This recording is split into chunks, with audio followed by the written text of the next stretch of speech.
I got to ask you a question right out the gate that could dictate the rest of this interview going poorly, but I think it's a fair question. Are you prepared? I'm always prepared. All right.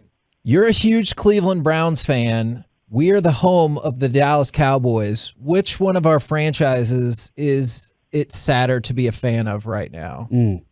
I would say the Dallas Cowboys, because you just paid a lot of money for Dak Prescott, and you guys did not make it to where you should have made it. You had all the talent in the world. Everything was supposed to go your way. The Dallas Cowboys were supposed to go to the Super Bowl. They did not. They failed to do so. And I just don't know what you guys can do. For us, the Cleveland Browns, we're on a fifth-year option with Baker. We have a year to figure out what we're going to do if he is our franchise signal caller. And let's face it, Baker was injured the entire year. He was injured. And so that could, have been a hand in why they did so poorly this year. And honestly, it wasn't poorly. It just wasn't as good as everyone expected them to do. Now, with the draft coming up, the Browns are going to get their wide receiver one. They're going to get everything they need in free agency, and they'll be in the Super Bowl next year. Oh, my gosh.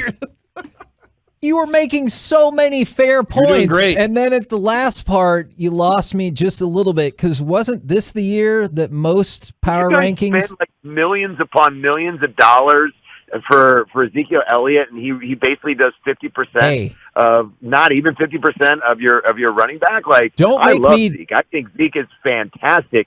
But I just don't know what happened this year. Don't make me defend the Zeke deal. I can't defend the Zeke deal. I cannot do that. But I was going to ask you, in the hierarchy, you think spending $40 million a year on a quarterback that's not elite is worse than spending the number one overall pick on a quarterback who's not elite? Well, you don't know. Like, so for instance, I'll tell you what. This year, I think that if Baker is not your quarterback of the future, I think in like the third round, you find, that Dak or that Russell Wilson, hopefully, that can maybe be that person. So we have opportunity. We have time on our side. Now, no one knows what quarterback is going to break out. Nobody knows when you're going to get that next Tony Romo to shine through. But with the Browns, we've had a lack of quarterbacks in the past decade since Bernie Kosar. So, to have Baker Mayfield, he's definitely a lot better than what we've had in the previous drafts, in the previous first-round quarterbacks we've had. And honestly, I love his moxie. I love his confidence. I'm just worried, about, what it is that he needs to do to get to that next level. And I'm hoping he'll be able to find it. I mean, we're looking at the Super Bowl right now. We're looking at Joe Burrow, first full season, and did not have an offensive line. Like, that was the big trouble that the Cincinnati Bengals were going to have, but they had a ton of weapons for him to utilize, and he does that, and he handles pressure really well. Do I think they're going to win the Super Bowl? Absolutely not. They're in the AFC North, and any team in the AFC North that is in the Super Bowl should lose, unless they're the Browns. And but also I think that the Rams just have an amazing defense with Von Miller and Aaron Donald going after that offensive line. I just think that pressure is going to be too much for Burrow to overcome. Man, here's another really big discussion point we can connect to the Super Bowl and Cleveland is Odell Beckham Jr. Everybody looks at what he did in Cleveland and they're just like, what was he even doing? And then he goes to L.A., and I don't know if it's just the city of L.A. changed him or what. What are your thoughts on like that dude going there and having a renaissance? I don't get it. I do not understand. Sometimes it's just a feeling, I guess, or I don't know. I really like people. I've been asked that quite a bit. It's like Odell was on Cleveland Browns, and now he's going to the Super Bowl on another team. Like, and he's doing amazing. Like, he's incredible. And is it the coaching? Is it the quarterback? Is it the city? Is it the team? Like, I don't know what it is. Is it just Odell feels better here and is like, look, I'm going to step up. Like, I look at Odell as a big game day player. Like, you look at last week, holy cow, this guy's stepping up. I feel like the Super Bowl, he's going to step up even more. It's just he's a big game field type of player. I just wish he could have done it with the Cleveland Browns. Do I know what happened? Absolutely not. I don't even have a thought on that. Now we have the exact same thing with Cheeto Awuzie going to the Bengals, except for Cheeto's still not very good. So. So we just talked about the Browns, obviously, but I get the sense from, just hearing interviews with you or seeing you on Raw and whatnot, that you're a big Cleveland sports fan across the board. If that is the case, what do you think about the Guardians name? I'll take it. Whatever. Look, I love baseball and I love Cleveland baseball. If you want to call them whatever you want to call them, fine. Call them the Guardians. That's great. It doesn't like, some people are like, oh, it should be this, should be that. Like, it's a name. Like, I'm a type of person that I enjoy watching baseball. I enjoy seeing baseball. So I am fine with the Guardians name. You know what I mean? Like, some people are historians and they like the original names, I'm more of a person that I just enjoy watching the game, and I love seeing baseball in Cleveland. All right, Miz, former Indians player here who got us down 14-2 in 2001, and then this is a true story. The Indians had the greatest comeback in Major League history, at least tied for the greatest comeback in Major League history. I want to talk a little bit about wrestling here. You've wrestled in tons of venues. What has been your favorite place to wrestle in, and what is one place that you haven't got to perform in that you'd like to perform in? Oh, wow, that's actually a really good question. So the best arena, obviously, for me would be Cleveland. I always loved going to what was the Gun, which was the Rocket Mortgage Fieldhouse. I love being the Q. I love being in Cleveland. My family's there. My friends are there. But if you want to talk about audience participation and loudness, Chicago is always a very loud audience. I love performing in Los Angeles, again, because I have a lot of friends in Los Angeles. You always love performing in front of your family and friends. A place that I haven't performed in that I would love to perform in, honestly, I've performed everywhere all over the world. You name it, I've been there. China, I've been to Japan, Australia, everywhere in Europe, everywhere in South America. I haven't been to Alaska, and I'm not sure if I want to go there, but I feel like that's the one state in all of America that I have not performed in. Like, I performed everywhere. Like, this last weekend, I performed in Boise, Idaho. You know what I mean? So, I mean, it's one of those things, like, you want to perform in every single state just to say you did it, and that's the one state I'm missing. What is that moment, like when you're in the arena, or maybe whenever you just walk in? What is that? What do you see? What do you take in, and that kind of really gets you going? That clicks into your character, and it's like, this is why I like doing this. When you see a specific fan, or is there something else in the arena that you really enjoy? It's not more or less the sight; it's the hearing. And when my music hits, I can feel an audience by their audibility, like how loud they are, whether they're booing me or cheering me. And how I gauge that is, if they're really, really loud, I have to keep them at that pace and hopefully get them louder. And if they're not that loud, my job is to get them as loud as they possibly can get them. So, that's kind of what I look forward to each and every time. It's the testing me. And because not every crowd's the same. It's not like we can do, the same match every single night. It's like every match is different. Every audience is different. So every night you're doing something different and something unique that an audience can take home. For instance, I'll give you an example. When I was in Boise, Idaho, I had these crappy chairs that were from Boise, Idaho. Everyone started booing me, and I was like, these are really crappy chairs. And Kevin Owens came out and said, actually, I really enjoy these chairs.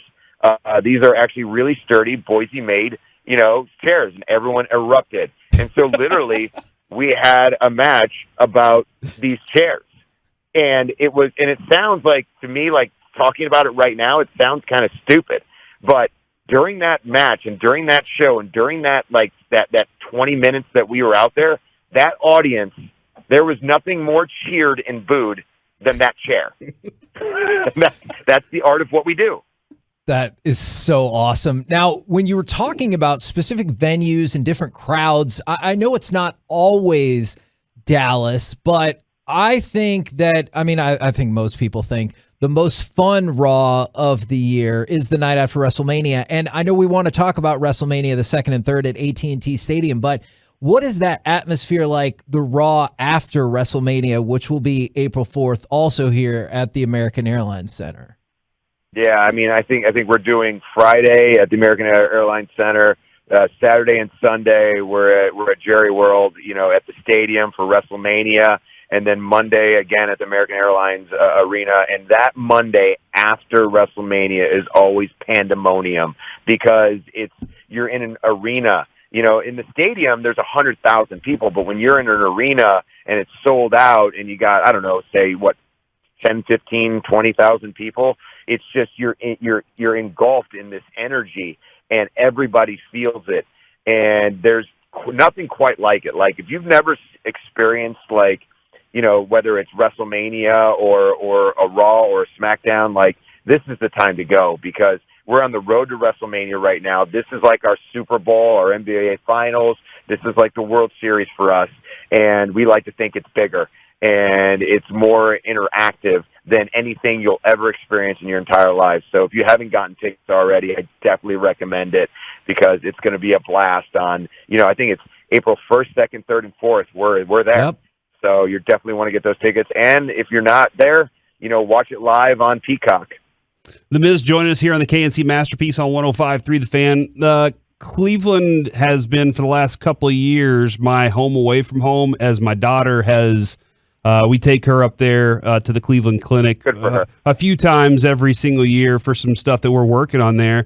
But I have a couple boys, loved my boys, but whenever I have my daughter, it changed everything, the way I look at everything. And I was just kind of curious for you, man, what's it like being a girl dad? Dude, I was always like, we're going until we have a boy. And then once you have girls, you're like, man, there's nothing quite like it. Like, I'm all in for the tea parties. I'm all in for, going to the park, being the best dad I possibly can. Right now, they're 2.5 and 4, and let me tell you something, they don't listen to me. I was just in front of 10,000 people in Denver, and everybody was listening to me. Like, every grown adult, child, everyone was listening to me. But when I go home, my kids do not listen to me. But it's still fun. It's always a learning experience. You always feel like, honestly, I always feel like I'm failing, to be honest. I'm always wanting to do better and be better. And I guess that's just an instinct that I have, even in work or play or being a parent. You always just want to be the best you possibly can be for your kids. And it teaches you a thing. When you become a parent, there's nothing quite like it, and you can't explain it to someone that doesn't have kids, because it's just inexplainable. There's a love that you never knew you had, and it fulfills your heart. And these two little girls have fulfilled my heart, and I just love being a dad. And whenever you do go to Cleveland, I imagine, I'm hoping that you get to, actually venture out. And if you do venture out, the Science Center, they have the Rock and Roll Hall of Fame. Yeah. There's a lot of cool places for kids to, look at and see and enjoy. Would you ever consider, if it wasn't working with your children, just saying, when my hand goes up, your mouth goes shut? Won't work. They'll just say, I don't care. And they'll continue drawing on the wall with the magic marker. Wait till those girls become 16 and 17 like mine, and then you'll really find out what not listening's like. We're supposed to be uplifting him here, guys. I love my daughter. She's great. Except I'm the stupidest person in the world right now. We're talking with The Miz right here on your home of the Dallas Cowboys, and quite frankly, your home of WrestleMania, 105.3 The Fan. I was curious, and I've seen some people text in. They're curious about this as well. Is your entire career, your focus has been the WWE, and now you're at a point where there are certain wrestlers, whether you want to say MJF or whoever, that seem to pattern elements of what they do after you. Do you get that sense? Do you appreciate that, even if it's with a competitive product? Oh, I think, like, when I was growing up into, wanting to be a WWE superstar, what teachers would tell me would be like, hey, look at what you like out of superstars and kind of take a little bit from that superstar, take a little bit from that, sprinkle that in, and then, kind of create your own original character. And I think that's what every superstar sets out to do, no matter what company they're in. And so, and honestly, like when people say, oh, they pattern themselves after you, I look at that as like a compliment, and if they're not, that's fine too. But I think everyone is always out to try to be the first them. But I think you always look at, people who you liked watching and you take from them because you're like, I liked this. This is what I liked. For me, as The Miz, like when I was going in, I'd watch a lot of, Ric Flair, Shawn Michaels. I'd watch a lot of Jericho. I'd watch a lot of like these different superstars, and you just take from them. And then when you actually get in the ring with like John Cena's and Randy Orton's, you start learning more and more and more on what it takes to get to the next level, into that main event category. And so, when you say that, like I look at it kind of like that, WWE will be in town April 1st, 2nd, 3rd, and 4th with WrestleMania 38, April 2nd and 3rd at AT&T Stadium. Do you think it's going to be a good show? What would be the descriptor that you would use for how this WrestleMania is going to go? A big show, Kevin. Are you ready for the tagline? I'm ready. The tagline is, it's going to be the most stupendous 2-day WrestleMania event you've ever seen. So that's what it's going to be. And honestly, I say this a lot, but we really, really, this is what I really set out to do. When I go out there, I try to create a moment that'll last a lifetime. When a father is with, his son or his daughter, when a mother is with their son and daughter, when a family is together, I want them to be at a live event and be able to talk about a moment that happened in that live event 10 years from now. Hey, Dad, remember that one time we went to that WWE Wrestlemania, on April 2nd, and, The Miz did this? Like, remember that? And it's like, yeah, oh my gosh, it was such a moment. Oh, wow. That's what we like to create. Those moments that last a lifetime, that you can continue to talk about, that we put smiles on people's faces. That's what it's all about.